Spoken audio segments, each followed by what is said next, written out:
నీ పేరేంటమ్మా? మీరాబీ గారు వాళ్ళ భర్త గారి వాహనం, ద్విచక్ర వాహనం పోయింది. నవంబర్ నెలలో పోయింది. 5 నెలలు అయిపోయినాయి. ఇక ఎక్కడ దొరికిద్ది మీకు? బండి దొరకదు. నంబర్ ప్లేట్ తీసేసి ఉంటారు, చక్రాలు మార్చేసి ఉంటారు, గుర్తు తెలకుండా చేస్తారని. కానీ ఏమందంట, యేసయ్య సన్నిధికి వెళ్ళి ప్రయాణం చేస్తున్నాను, నా బండి నాకు వచ్చేద్దందంట. అలాగే పోయిన వారం దేవుడు బండి తిరిగి ఇప్పించాడు. చప్పట్లు కొడుతూ దేవా దేని మహిమపరుద్దాం. God bless you. మీ పేరేంటమ్మా? విజయమ్మ.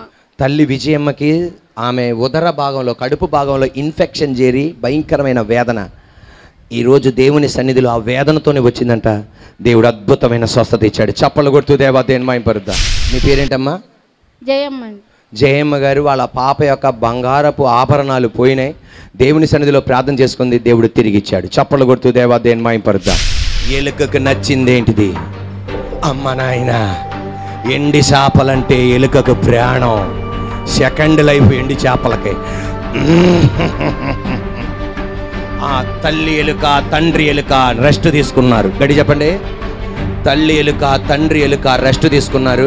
వాళ్ళ దండ్ల పరుపులో పడుకున్నారు. లైట్లు ఆఫ్ చేశారు. వీళ్ళు ఇప్పుడు వేటకు బయలుదేరారు. ఎవరు? పిల్లలు బయలుదేరి అమ్మ చెప్పిన మాట ఎంత వాస్తవం అంటే, ఒక ఇంటికి సైన్యంగా జొరబడ్డారు. వాళ్ళ లోపలికి సైన్యంగా జొరబడటం ఆలస్యం, వాసన వచ్చింది. ఆ దేని వాసన మీకెలా తెలిసింది? ఎండి చేపల వాసన వచ్చింది. వెంటనే చెల్లెళ్ళు అన్నయ్య, అన్నయ్య అమ్మ చెప్పింది గుర్తుకొచ్చిందా? మనకి నచ్చిందే పెడతారు మనుషులని.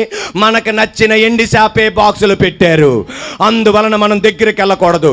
పెద్దోడు అన్నాడు, అమ్మ చెప్పింది ఎన్ని అడుగులు? నేను ఇప్పుడు 100 అడుగుల దూరంలో ఉన్నా. నేను అమ్మ చెప్పింది చేస్తాను. అలాగా ఒక అరగంటకి వాసన తట్టుకోలేక దురద ఎక్కువైపోయి వాసన చెల్లంది, ఏంటన్నా అలా ఊగుతున్నావు అంటే, అమ్మ ఎన్ని అడుగులని చెప్పింది? చెల్లెలుక అన్నయ్య ఎలుక చెల్లెలుకతో ఇలాగంది. చెల్లి అమ్మ ఎన్ని అడుగులందే? మన ఎన్ని అడుగుల దూరంలో ఉన్నా? కొంచెం 50కి వెళ్దాం. బట్ ఏమైంది? అని దగ్గరికి వచ్చింది. దగ్గరికి రాగానే అక్క చెల్లంది, అన్నయ్య అమ్మ అప్పుడే చెప్పింది నీతో జాగ్రత్త ఉండమని. అమ్మ ఏం చెప్పింది? నేను ఇప్పుడు ఎంత దూరంలో ఉన్నా అని అనుకుంది. ఇంకా దురద తట్టుకోలేక ఆ వాసనకి, కొంతమందికి మందు వాసన అలాగే ఉంటుంది, కొంతమందికి సిగరెట్ వాసన అలాగే ఉంటుంది అనుకున్నా. అలాగే ఈ ఎలుక కూడా ఇక నా వల్ల కాదని చెప్పి ఒక 10 అడుగులు ముందేసింది. అప్పుడు చెల్లంది, అన్నయ్య అమ్మ చెప్పిందా? ఇప్పుడు ఎన్ని అడుగులు ముందుకెళ్ళా? ఇంకెన్ని అడుగులు గ్యాప్ ఉంది? ఏమన్నా అయిందా నాకు? అమ్మకి తెలవదు. అది అందరి ఎలుకలాగా నన్ను కూడా ఒక ఎలుక అనుకుంటుంది అమ్మ. కానీ నాలో ఉన్న శక్తి అమ్మకి తెలవదు.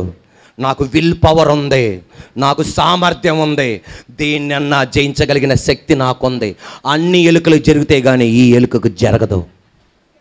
తాగుబోతుడు అనేది అంతే, అందరూ సస్తారు కానీ నేను సావను. అందరికీ పేగులు పోతాయి కానీ నాకు పేగులు పోవు. నాది ఉక్కు శరీరం. నేను బాడీ బిల్డర్ని. పొద్దున్నే నీళ్లు తాగుతున్నాను, పొద్దున్నే అరిటాకు తింటున్నాను. ఇప్పుడు ఎన్ని అడుగులు లోపలికి వచ్చింది?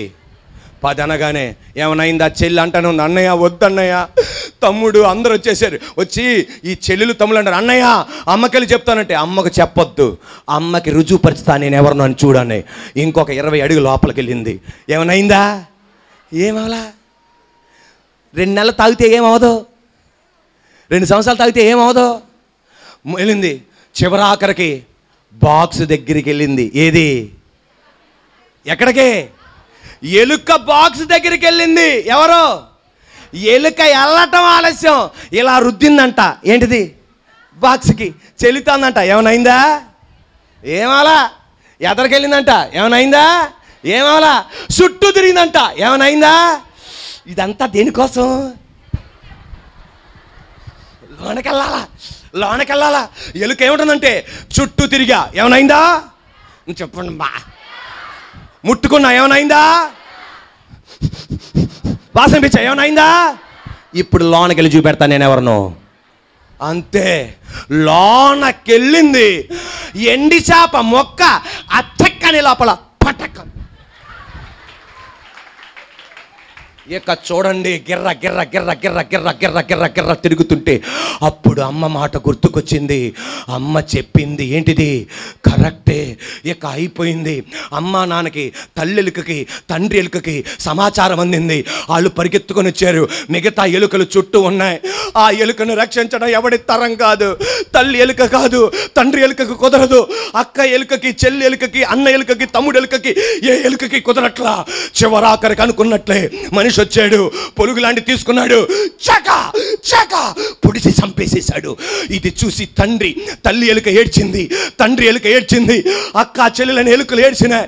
అమ్మా అయిపోయింది బతుకు, అమ్మా అయిపోయింది బతుకు. సాతాను గాడు కూడా అలాగే ట్రాప్ చేస్తాడు మనల్ని. నీకు ఇష్టమైన అమ్మాయి ద్వారా ట్రాప్ చేస్తాడు, నీకు ఇష్టమైన అబ్బాయి ద్వారా ట్రాప్ చేస్తాడు, నీకు ఇష్టమైన డబ్బు ద్వారా ట్రాప్ చేస్తాడు, నీకు ఇష్టమైన సిగరెట్ ద్వారా ట్రాప్ చేస్తాడు, నీకు ఇష్టమైన తాగుడు ద్వారా ట్రాప్ చేస్తాడు, నీకు ఇష్టమైన ఏదో నీ కంటికి ఇష్టం ట్రాప్ చేస్తాడు. అందరిలాగా ఉండను, నేను కాపాడుకుంటా, నాకు సామర్థ్యం ఉంది. చివరాఖరికి నన్ను బాక్సులో పెట్టేశాడు. మానవాళ్ళని బాక్సులో పెట్టగా సాతానుగాడు వచ్చాడు. ఆ రోజు ఎలుక బోను దగ్గరికి, మనిషి పెట్టిన ఎలుక బోను దగ్గరికి మనిషి వచ్చి పొలుగు తీసుకొని పొడిచి చంపాడు. తల్లి ఎలుక ఏడుపు తప్ప, తండ్రి ఎలుక ఏడుపు తప్ప, అక్కా చెల్లెల ఎలుక ఏడుపు తప్ప వాళ్ళు ఏం చేయలేకుండా నిరాశతో వెళ్ళిపోయారు. మానవ జాతిని సాతానుగాడు ఏర్పాటు చేసిన బోన్లో నువ్వు నేను పట్టబడగా సాతానుగాడు నన్ను పొడిచి చంపుదామనుకోగా నజరేయుడైన యేసయ్య ఈ లోకానికి వచ్చాడు. ఇప్పుడు ఆమేననాలి. నన్ను పడబోతుండగా ఆగు అన్నాడు.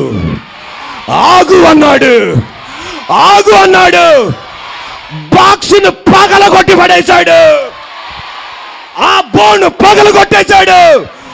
నన్ను బయటికి లాగాడు.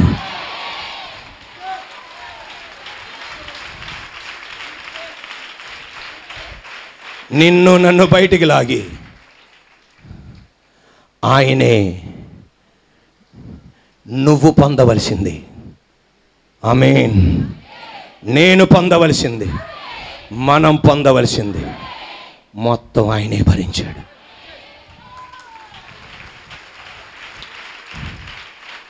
యోధా ఇస్కరియోతుని సాతానుగాడు తన బోన్లో ఉంచేశాడు. కానీ ఆ బోన్లో ఆత్మహత్య చేసుకొని చచ్చిపోయాడు. పేతురుని సాతానుగాడు బోన్లో ఉంచాడు. కానీ ఆ బోన్లో చచ్చిపోలా. యేసయ్యకు అవకాశం ఇచ్చాడు. ఇప్పుడు ఆమేననాలి. నా యేసయ్య తన కాళ్ళతో ఆ బోన్ని ఎర్రగొట్టి పడేశాడు. నాకేదో పెద్ద రోసం వచ్చినట్టుంది. ఇప్పుడు ఆ బోన్ని ఎర్రగొట్టి పడేశాడు అంతే. సాంసన్ని బోన్లో ఉంచితే ఆ బోన్లో చచ్చిపోలా. యేసయ్యకు అవకాశం ఇచ్చాడు. నా దేవుడు ఆ సాతాను గడిన బోన్ని ఎర్రగొట్టి పడేశాడు.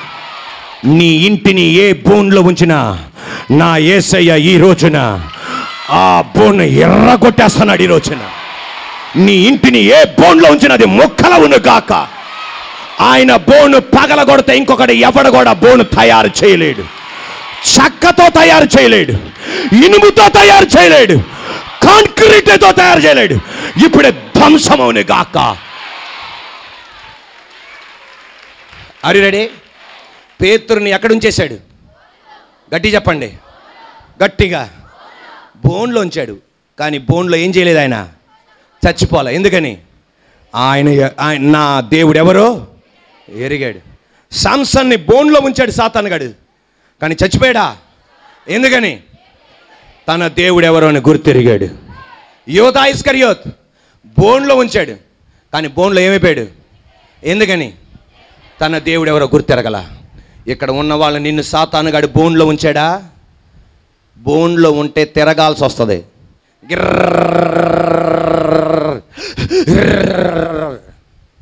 కానీ ఒకటి నిర్ణయించుకోవాలి, నేను చావను. నా స్థితి చూస్తాడు, నా ప్రార్థన వింటాడు, నా దగ్గరికి వస్తాడు. బోను మూత తీయడం కాదు, పగలగొట్టేస్తాడు. తమ దేవుని ఎరుగువారు గొప్ప కార్యాలు చేస్తారు. మన ప్రసంగాంశం చెప్పండి అమ్మా. యేసయ్యకు అవకాశం ఇవ్వండి. 1 గట్టి చెప్పండి. యేసయ్య ఎవరు అని నువ్వు గుర్తిరగాలి. రెండో పాయింట్కి వెళ్ళకముందు అందరు చేతులు పట్టుకోండి. మీ ప్రాంతాల కొరకు మీరు ప్రార్థన చేయండి. రెండో పాయింట్కి వెళ్ళబోతున్నాం. దేవుడు అలా నడిపిస్తున్నాడు నన్ను, అందువల్ల నేను అది చేయాలి. కొన్ని నిమిషాలు ఎవరికి వాళ్ళు, ఎవరి నిమిషాలు మీరు ఏ ప్రాంతం నుండి వస్తున్నారో ఆ ప్రాంతం వాళ్ళని సాతానుగాడు బోన్లో ఉంచేశాడు. ఇప్పుడు నువ్వు యేసు రక్తం చేయమంటుండగా ఆ బోన్లు పగలగొట్టబడి వాళ్ళు బయటికి రాబోతున్నారు. నోరు తెరిచి నువ్వు ఏ ప్రాంతం నుండి వస్తున్నావో ఆ ప్రాంతం యేసు నామములో, నేను గొల్లపూడి నుండి వస్తున్నా, యేసు నామములో గొల్లపూడి రక్షింపబడును గాక. అలా ఎవరి వాళ్ళు నీ పేర్లు చెప్పండి, గట్టిగా చెప్పండి. Come on start. యేసు నామములో ఈ పగటి వేళ నజరేయుడైన యేసు నామములో తండ్రి 1 టౌన్లో ఉన్న ప్రజలు రక్షింపబడును గాక, 2 టౌన్లో ఉన్న ప్రజలు రక్షింపబడును గాక, కృష్ణా జిల్లాలో ఉన్న ప్రజలు రక్షింపబడును గాక, గుంటూరు జిల్లా ఉన్న ప్రజలు రక్షింపబడును గాక. యేసు నామములో నా ప్రాంతం రక్షింపబడును గాక. చెప్పండి అన్నమాట గట్టిగా, యేసు నామములో నా ప్రాంతం రక్షింపబడును గాక. చెప్పండి అన్నమాట గట్టిగా, అన్నమాట గట్టిగా. నీ ప్రాంతం పేరు పైకెత్తి చెప్పండి గట్టిగా. ఈరోజు మీ అబ్బాయి ఉద్యోగం కోసం ప్రార్థన చేయండి అంటే అసలు ఉరుములు మెరుపులుగా ఉండే మన శబ్దం. మీ అమ్మాయి పెళ్లి కోసం, మీ అబ్బాయి పెళ్లి కోసం ప్రార్థన చేయండి అంటే ఇక అసలు మామూలుగా ఉండేది కాదు. ఇప్పుడు నోరు తెరిచి గట్టిగా, యేసయ్యా నా ప్రాంతం రక్షింపబడాలి, గట్టిగా చెప్పండి. రాబా శీతక రుమ్ హంధర సిహం తెరాగదగా రీబా షీమ హంతి రీహ తరస్యాం థీరియా. చెరలో ఉన్న వారికి విడుదలను, బంధింపబడి వారికి విముక్తిని ప్రకటించడకు ఓ ప్రభు యెహోవా ఆత్మ నా మీద వచ్చి ఉన్నది. హల్లెలూయా హల్లెలూయా. బూడిదకు ప్రతిగా భూదండనను, దుఃఖమునకు ప్రతిగా ఆనంద తైలమును, మరితమైన ఆత్మకు ప్రతిగా స్తుతి వస్త్రమును, నిందకు ప్రతిగా తాము పొందిన భాగమును ఘనతను పొందడానికి, అవమానానికి ప్రతిగా రెట్టింపు ఘనత నొందడానికి, వారు దేశములో రెట్టింపు ఘనత కలగడానికి నిత్యానందం వారు కలుగును గాక. యేసు నామములో మా ప్రాంతం రక్షింపబడినందుకు స్తోత్రం. నా వెంక చూడండి, విశ్వాసంతో నేను చూస్తున్నా. సాతానుగాడు ఎవరినైతే ఆడు బోన్లో ఉంచాడు ఆ బోన్లన్నీ ఈ రోజున పగలగొట్టబడినాయి. విశ్వాస నేత్రాలతో నువ్వు వస్తున్న వీధుల్లో నుండి వేల మంది మందిరానికి రాబోతున్నారు. Are you ready? 2, నువ్వు ఏ విషయములో బలహీనుడువో నీకు తెలుసు. 2, నేను ఏ విషయములో బలహీనుడునో నాకు తెలుసు. మన 2 పైన చెప్పండి. నేను గట్టిగా, నీవు ఏ విషయములో బలహీనుడువో నీకు తెలుసు. మనం ఎవరికి వాళ్ళకి తెలుసు. మనందరి బతుకులో ప్రసంగం చేస్తున్న నా దగ్గర నుండి మనందరి బతుకులో ఏదో ఒక బలహీనత ఉంటుంది. ఆ బలహీనతే సాతానుగా టార్గెట్ చేస్తాడు. కొంతమంది ఏ అనే పాపంలో బలహీనంగా ఉంటారు, కొంతమంది బి అనే పాపంలో బలహీనంగా ఉంటారు, కొంతమంది సి అనే పాపంలో బలహీనంగా ఉంటారు, కొంతమంది డి అనే పాపంలో బలహీనంగా ఉంటారు, కొంతమంది అమ్మాయిల విషయంలో బలహీనంగా ఉంటారు, కొంతమంది అబ్బాయిల విషయంలో బలహీనంగా ఉంటారు, కొంతమంది డబ్బు విషయంలో బలహీనంగా ఉంటారు, కొంతమంది అక్కడ మాట ఇక్కడికి, ఇక్కడ మాట అక్కడికి. వాళ్ళు ఏమనుకోకపోయినా నేను అనుకున్నాను అన్నయ్య అలా జరుగుతుందని. మీరు కాదు, నా మీద కోపంగా చూడకండి. Are you ready? దాంట్లో బలహీనంగా ఉంటారు. నువ్వు ఇదే విషయంలో బలహీనుడువో సాతానుగాడు దాని మీద టార్గెట్ చేసి నిన్ను ఫ్లాట్ చేస్తాడు. అది కానీ ఎవరికన్నా జరిగిందేమో కానీ నిన్ను నన్ను తన రక్తముతో భద్రపరుస్తున్నాడు గనక జరగనీయకుండా నా దేవుడు నిన్ను నన్ను కాపాడును గాక. కొంచెం ముందుకెళ్తున్నాను యేసే కృప వలన. Are you ready? నువ్వు ఏ విషయంలో బలహీనుడువో 2012లో నువ్వు జయం పొందొచ్చు. ఆ విషయంలో సాతానుగాడు ఊరుకోడు. 2013లో కూడా నేను టార్గెట్ చేస్తాడు, 14 టార్గెట్ చేస్తాడు, 15 టార్గెట్ చేస్తాడు, 16 టార్గెట్ చేస్తాడు, 17 కూడా టార్గెట్ చేస్తాడు. ఆడు నిన్ను ఫ్లాట్ చేయాలని. నీ శక్తి మీద ఆధారపడ్డావా, నీ బలం మీద ఆధారపడ్డావా? జకర్యా 4:6 యెహోవా వాక్కు ఇదే శక్తి చేతనైనను కాదు బలము చేత నా ఆత్మల. దేవుని ఆత్మ మీద ఆధారపడాలి. నీ విల్ పవర్ మీద ఆధారపడకూడదు, నీ బంధువుల మీద ఆధారపడకూడదు, దైవజనుడు ప్రార్థన మీద ఆధారపడకూడదు, నీ ప్రార్థన మీద నువ్వు ఆధారపడకూడదు, ఇంకొకరి మీద ఆధారపడకూడదు. దేవుని ఆత్మ మీద ఆధారపడాలి. నేను ఈ విషయంలో కంప్లీట్ బలహీనున్న రాజా, నా దేవుడు నిన్ను ప్రొటెక్ట్ చేస్తాడు.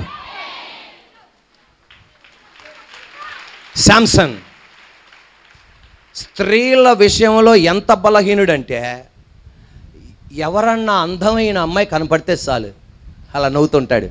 అట్టే పామి నవ్విందా, ఈయన అయిపోయాడు, ఆమె అయిపోయాడు. ఊరికి అలా చూస్తాడు. ఈయన పేరుకి, ఈయన గొప్పతనానికి ఎవరినెవరో మనోడు ఎలాగంటే ఆమె తడిక. ఒక సందర్భంలో దేవుడు కాపాడాడు, రెండో సందర్భంలో కాపాడాడు, మూడో సందర్భంలో కాపాడాడు, మళ్ళా కాపాడుకుని వచ్చాడు. చివరాఖరికి ఫ్లాట్ అయిపోయాడు అంతే. యోధా ఇస్కరియోత్ డబ్బుల విషయంలో బలహీనుడు. యేసయ్య దగ్గర శిష్యుడిగా వచ్చినగా నుండి డబ్బుల విషయంలో కిరికిరి చేస్తూనే ఉంటాడు. ఏ మీటింగు మాండవు. ఎవరో కనీసం పేతురన్నా మాంటాడు, కానీ ఎవరు మానరు. ఎందుకు తెలుసా? డబ్బు సంచి ఎవరి చేతిలో ఉంది? ఇస్కరియోతు యోధా డబ్బుని ఇటు అటు మారుస్తున్నాడని యేసయ్యకి తెలుసు. అయినా డబ్బు సంచి, నువ్వు నమ్మకస్తుడు కాదురా యోధా ఇస్కరియోతు, ఇటు చేయి, నా మంచి యోహాను ఉన్నాడు గుండెన అనుకుంటాడు, ఆయనకి ఎత్తనని చెప్పి ఇవ్వలా. ఎందుకు తెలుసా? నీకెప్పుడన్నా తెలవాలి డబ్బు కన్నా యేసయ్య ముఖ్యమని. నువ్వే యేసయ్యవైతే, నేనే యేసయ్యనైతే దెబ్బకి డబ్బు సంచి మార్చేవాడు నేను. కానీ మార్చలా. డబ్బు విషయంలో ఎంత బలహీనుడంటే అంత బలహీనుడు. యోహాను సువార్త 12వ అధ్యాయం, యోహాను సువార్త 12వ అధ్యాయం 3, 4, 5, 6 గట్టిగా. అప్పుడు మరియా మిక్కిలి విలువగల అచ్చ జటామాంసి అత్తరు 1 సేరున్నర ఎత్తు తీసుకొని, గట్టి చెప్పాలి, యేసు పాదములకు పూసి తన తల వెంట్రుకలతో ఆయన పాదములు తుడిచాను.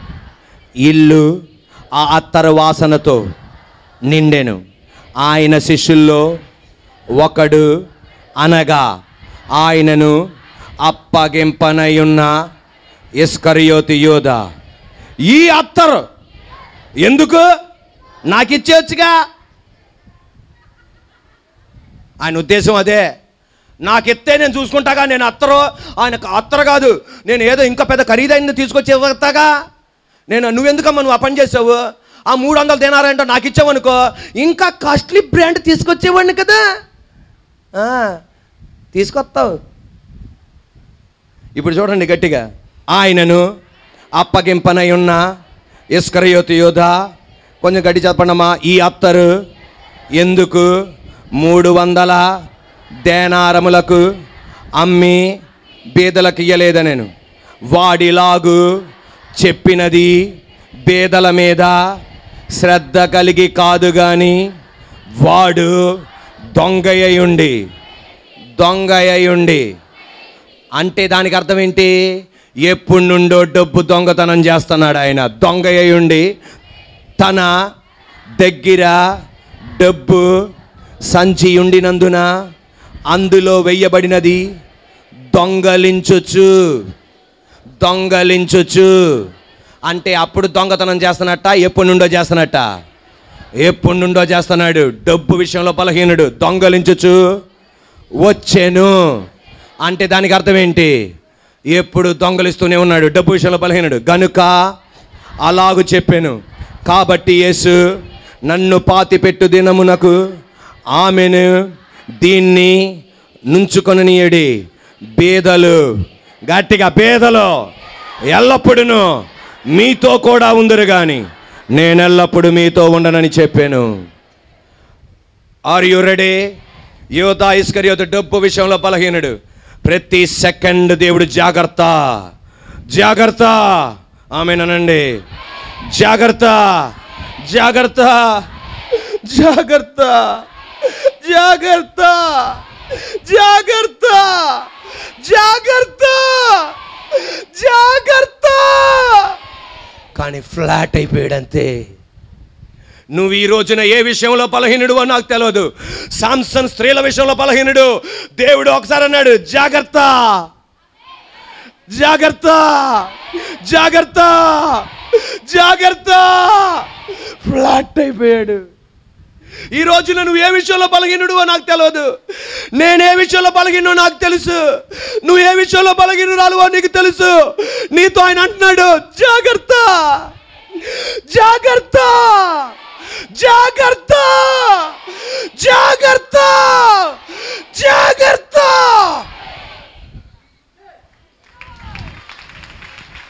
నీ కుటుంబం విడిపోకముందే, నీ ఇంటిలో దుఃఖం రాకముందే, నీ ఇంటిలో వేదన రాకముందే, యేసయ్యని దేవుడు కాదనకముందే, ఆర్ యు రెడీ?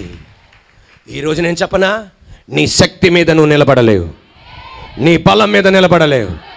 యేసయ్యా, నీ మీద నేను ఆధారపడుతున్నానయ్యా. నా బలహీనతలో నువ్వు నిలబెట్టాలయ్యా. నా నేను దేనికి బలహీనను దాంట్లో నేను పడిపోకూడదు ప్రభువా. యేసు రక్తములో నన్ను కాపాడయ్యా. చెప్పండి, యేసు రక్తమే చేయమనండి. ఒక్కసారి నా ఇంకా చూడండి. మీకు తెలుసా, ఇశ్రాయేలు ప్రజలు ఐగుప్త దేశంలో ఉన్నప్పుడు నిలువ కొమ్ములను అడ్డ కొమ్ముల మీద రక్తాన్ని పూయమన్నాడు. నిలువ కొమ్ముల మీద అడ్డ కొమ్ముల మీద రక్తాన్ని పూయమన్నాడు. సంహార దూత, మరణ దూత వెళ్తుండగా ఎవరింట్లో అయితే రక్తం ఉందో వాళ్ళ ఇంట్లో మరణం జరగల. రక్తం మరణం రాకుండా కాపాడింది. గొర్రె పిల్ల రక్తం మరణం రాకుండా కాపాడింది. ఎవరింట్లో రక్తం లేదో ఆ ఇంట్లో మరణం వచ్చింది, రక్తం కాపాడలా. అలాగైతే ఈ రోజున ఇక్కడ ఉన్న ప్రసంగం చేస్తున్న నేను, మనం అందరం ఏదో ఒక దాంట్లో బలహీనలో, ఏ విషయంలో బలహీనమో ఈ రోజున రక్తం నీ మీద ఉండును గాక. యేసు రక్తం నీ మీద ఉండును గాక. యేసు రక్తం మన మీద ఉండును గాక. ప్రసంగం చేస్తున్న నా మీద యేసు రక్తం ఉండును గాక. మన మందిరములు వస్తున్న వాళ్ళందరి మీద రక్తం ఉండును గాక. రాబోతున్న లక్షల కొలది ప్రజల మీద రక్తం ఉండును గాక. కోట్ల కొలది ప్రజల మీద రక్తం ఉండును గాక. ఆ రోజు రక్తం అడ్డుపడి మరణాన్ని లోనక రానికుండా చేసింది. ఆమేనండి. మరణాన్ని లోనక రానికుండా చేసింది యేసయ్య రక్తం. ఆ పాపం నిన్ను ముట్టకుండా కాపాడబోతుంది. యేసయ్య రక్తం నిన్ను పాడు చేయకుండా కాపాడబోతుంది. ఎంతో మంది పాడైపోయారు, కానీ యేసయ్య రక్తం నిన్ను కాపాడబోతుంది. యేసయ్య రక్తం నిన్ను నిలబెడుతుంది. నిన్ను చూసి కాదు పారిపోయేది, యేసయ్య రక్తాన్ని చూసి ఆ పాపం పారిపోతుంది. నేను దర్శనంలో చూస్తున్నాను దాన్ని. నిన్ను చూసి ఆ పాపం పారిపోతుంది, ఆ తాగుడు పారిపోతుంది, ఆ దురాత్మ అలవాటు పారిపోతుంది, ఆ దయ్యపాత్మ పారిపోతుంది. రెండు చేతులు పైకి యేసు రక్తమే చేయమనండి. ఒక్కసారి నా ఇంక చూడండి. ఇక్కడ ఉన్న మనం అందరం ఏదో ఒక విషయంలో దేంటి, ఎవరన్నా నేను బలహీనుని కాదంటే వాళ్ళు చెప్పేది అబద్ధం, మోసం, నిన్ను మెబ్బిపరచడమే. ఆయన ఏదో పరిశుద్ధుడిగా ప్రపంచానికి చూపెట్టుకోవటమే. Are you ready? మనందరిలో ఏముంది? ఈ మట్టి ఘట్టం బలహీనమైన మట్టి ఘట్టం ఇది, కానీ మహిమైశ్వర్యం ఉంచబోతున్నాడు ఆయన. నువ్వు ఏ విషయంలో బలహీనురాలువో నీకు తెలుసు. నీ పక్కన కూర్చుంది మీ చెల్లె ఉండొచ్చు, నీ పక్కన కూర్చుంది నీ భార్య ఉండొచ్చు, నీ పక్కన కూర్చుంది నీ భర్త ఉండొచ్చు. బయటికి చెప్పకుండా నీ మనసులో అది ఉంచుకొని, ఏ విషయంలో బలహీనుడువో బలహీనురాలువో అది నీ మనసులో ఉంచుకొని యేసు రక్తమే చేయమంటుండు. చేతులపైకి ఎత్తండి. యేసు రక్తమే చేయమనండి గట్టిగా. మనసులో మాత్రం ఆ బలహీనతను ఉంచుకొని యేసు రక్తమే చేయమనండి గట్టిగా. రెండు చేతులు పైకెత్తానండి, ఆ మాట గట్టిగానండి. నిలువ కొమ్ముల మీద థ్యాంక్ యూ జీసస్, అడ్డ కొమ్ముల మీద రక్తము పోస్తే మరణ దూత లోనికి ఎలా రాలేదు. ఈ రోజున నువ్వు యేసు రక్తమే చేయమని ఉచ్చరిస్తుండగా మరణ దూత దాటి వెళ్ళిపోయినట్లుగా ప్రతి పాపపు శక్తి నిన్ను దాటి వెళ్ళిపోనుగాక. ప్రతి దెయ్యపు ఆత్మ నిన్ను దాటి వెళ్ళిపోనుగాక. ప్రతి పాపపు అలవాట్లు నిన్ను దాటి వెళ్ళిపోనుగాక. యేసు రక్తమే చేయమని గట్టిగా. మళ్ళా నా చేయి పెట్టి మీ తల మీద ఓ పక్కర్లా, నేను చెప్పింది చేస్తే చదువు వాక్యంలో. ఇప్పుడే నీకు విడుదల. గట్టిగా యేసు రక్తమే చేయమని గట్టిగా. Protect your children by your blood O God. Save your children by your blood O God. Encourage your children by your blood O God. Yesu రక్తమే చేయమని గట్టిగా. ఆ మాట గట్టిగా. ఓ కొంతమంది ఏడుస్తూ చెప్పడం నేను చూస్తున్నా. కొంతమంది ఏడుస్తూ చెప్పడం నేను చూస్తున్నా. నీ హృదయం ఆయన చూస్తున్నాడు చెల్లి. నీ హృదయం ఆయన చూస్తున్నాడు అమ్మా. నానా, యేసు రక్తమే జయం. ఇప్పుడే నజరేయుడైన యేసు నామములో నీకు విడుదల కలుగును గాక. Are you ready? మత్తయి సువార్త 27:4 నాతో పాటు చెప్పండి. నేను అమ్మ ఇక్కడ ఒకవేళ లేకపోతే బైబిల్ చూడండి నాతో. నేను నిరపరాధ రక్తమును అప్పగించి పాపము చేసితినని చెప్పాను. అసలు బైబిల్ కామెంటేటర్స్ చెప్పేది ఏంటంటే, అక్కడ రావాల్సిన మాట ఏంటంటే, నేను నిరపరాధ మనిషిని అప్పగించి పాపము చేసి తిని అని చెప్పాలి. అక్కడ ఏమని చెప్పాలి చెప్పండి. నేను నిరపరాధ మనిషిని అప్పగించి తిని. గడి చెప్పండి. నేను సరిపోలా. నేను నిరపరాధ మనిషిని. కానీ ఇక్కడ ఏం చెప్పబడుతుంది గట్టిగా? నేను నిరపరాధ రక్తమును. ఎవరు చెప్పారు నీ కుటుంబం బాగుపడదని? ఎవరు చెప్పారు నీ భర్త మారడని? ఎవరు చెప్పారు నీకు పిల్లలు కలగరని? ఎవరు చెప్పారు ఆ రోగము తగ్గదని? ఎవరు చెప్పారు ఆ ఉద్యోగం పొందలేవని? ఎవరు చెప్పారు ఆ ప్రమోషన్ నీకు దొరకదని? ఎవరు చెప్పారు నీకు పరిచయంలో అభివృద్ధి పొందలేవని? ఎవరు చెప్పారు ఆ వ్యాపారం నువ్వు చేయలేవని? ఎవరు చెప్పారు నువ్వు చదువుకోలేవని? ఎవరు చెప్పారు ఈ అప్పుల ఊబిలో నుండి బయటికి రాలేవని? ఫిలదెల్ఫియా ఏజీ చర్చ్ వారు నిర్వహించు యేసుతో ఆరాధన విజయవాడ విద్యాధరపురం ఆర్టీసీ డిపో ఎదురు రోడ్లోని ఫిలదెల్ఫియా ఏజీ చర్చిలో జరుగును. దేవుని కృప వలన ప్రతి ఆదివారం 4 ఆరాధనలు జరుగును. మొదటి ఆరాధన ఉదయం 6 గంటలకు, రెండవ ఆరాధన ఉదయం 8 గంటలకు, మూడవ ఆరాధన ఉదయం 10 గంటలకు, నాల్గవ ఆరాధన మధ్యాహ్నం 12 గంటలకు మరియు ప్రతి శుక్రవారం ఉదయం 7 గంటలకు యూత్ లైవ్ మరియు ఉదయం 10 గంటలకు ఉపవాస ప్రార్థన జరుగును. రండి, యేసయ్య మీ నిందకు ప్రతిగా రెట్టింపు ఘనతను ఇచ్చును. మా ఫోన్ నంబర్స్ 9701100400 మరియు 9704100400.